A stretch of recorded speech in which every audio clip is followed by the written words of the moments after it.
Hello दीदी प्रणाम। हाँ खुश रह। का हो, का हाल बा? ठीक बा, अपन बतावा। पापा कहाँ बड़न? पापा से तनी हमरा के बात कराव त। दीदी पापा नहीं खान, का बात बा बोला।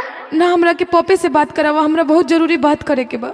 अरे दीदी का बात बा, काहे घबराइल बड़ू, हमसे बतावा। ना, हमरा के पपे से बात कराव। अरे का बात बा, हमसे बोला ना। अच्छा ना मनबू तो सुनो, पापा से कहो कि कहीं से लोग के दहेज पूरा कर दे, ना तो ई लोग हमरा के जरा दी लोग। ना दीदी ऐसा नहीं की हो सकत। हाँ इहे बात बा। पापा से कहो कि कहीं से लोग के दहेज पूरा करके हमरा के यहाँ से ले चलो।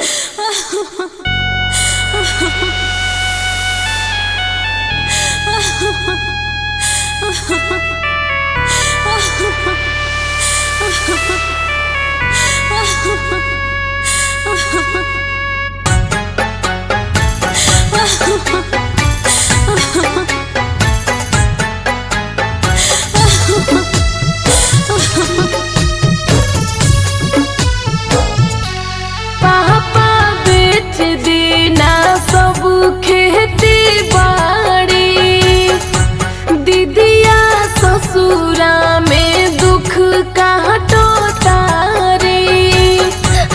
पापा बेच देना सब खेती बाड़ी, दीदिया ससुरा में दुख काटो तारे। बड़ा बाउर बाटे दीदी के मैसेज हो, दहेज खातिर जार दिलो। हमारा फूल जैसन दीदी के कॉलेज हो, दहेज खातिर जार लीलो। पापा बेच देना सब खेती बाड़ी।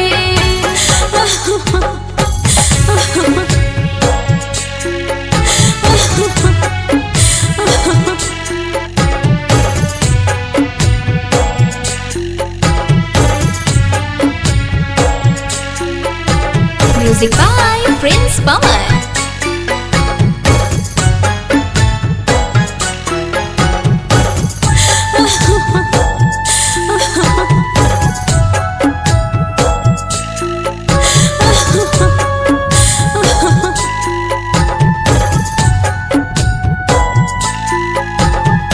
संकट में बाटे पापा दीदी के परान हो, दहेज खातिर जाए ना देम दीदिया के जान हो।